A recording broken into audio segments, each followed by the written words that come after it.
5 তারিখ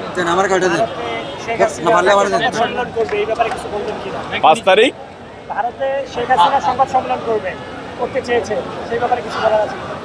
ভাই, ভারতে কে সাংবাদিক সম্মেলন করলো কে করলো না সেটা তো বাংলাদেশের কারো কিছু যায় আসে না। আসে বাংলাদেশের মাটিতে কে কি করলো সেটা হলো বিষয়। ভারত বলেন আর যে কোনো রাষ্ট্র যে কোনো কিছু যে কেউ করতে পারে, তাতে নিয়ে বাংলাদেশের মানুষের কোনো হেডিক নাই।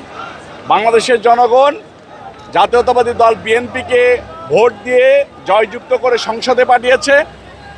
গণপ্রজাতন্ত্রী বাংলাদেশ সরকারের মাননীয় প্রধানমন্ত্রী জনাব তারেক রহমান সাহেব দেশের উন্নয়নের জন্য কাজ করে যাচ্ছে। দেশকে সামনে এগিয়ে নিয়ে যাওয়ার জন্য দেশবাসীর প্রতি আহ্বান জানাচ্ছি। কে কোন জায়গা থেকে কী বললো সেই ফালতু আলাপ নিয়ে মানুষের ঘুম হারাম না করার জন্য আহ্বান জানাই এবং এগুলোর পাত্তা নেওয়া দেওয়ার জন্য আহ্বান জানাই। দেখেন, আমি মেজরিটি মানুষের কাছে দেখলাম যে শেখ হাসিনা দেশে ফিরতে চেয়েছে, শেখ হাসিনা দেশে ফিরতে চেয়েছে, এইটা নিয়ে মানুষের অনেক বেশি কথাবার্তা আপনারা সাংবাদিকরা একটু বলতেছেন। শেখ হাসিনাকে দেশে ফিরানোর জন্য তো বাংলাদেশ গভর্নমেন্ট চিঠি দিয়েছে ভারতের কাছে। আমরা তো শেখ হাসিনাকে চাই, আমরা শেখ হাসিনাকে আইনের মুখোমুখি করতে চাই।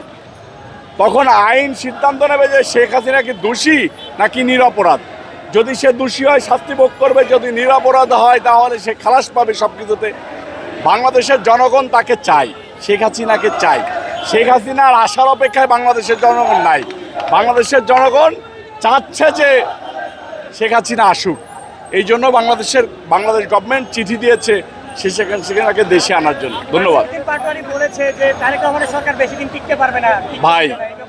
ভাই, আমি একে নিয়ে কোনো কথা বলতে চাই না, এইসব লেভেলে আমি নামতে চাই না।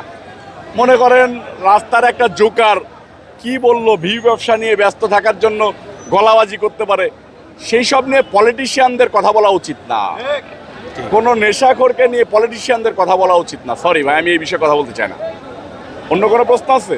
ঢাকা বিশ্ববিদ্যালয়ে শিবিরের যে নানা ধরনের কর্মকাণ্ডের কথা শোনা যাচ্ছে, এই বিষয়ে আপনার মত? দেখেন, শিবিরের ছেলেদেরকে বিভিন্ন জায়গায় ধর্ষণ মামলায় ধরা হয় এবং জামাতের নেতাদেরকেও মানে সংসদ সদস্যদেরকেও দেখা যায়। তো বাংলাদেশের জনগণ যখন সচেতন হয়েছে যে তাদেরকে আর ধর্ষণ করতে দেবে না, তখন তারা ভিন্ন পন্থা অবলম্বন করেছে। সেটার পাহারাদার হয়েছে শিবির। আমি শব্দটা উচ্চারণ করতে চাই না। ধন্যবাদ।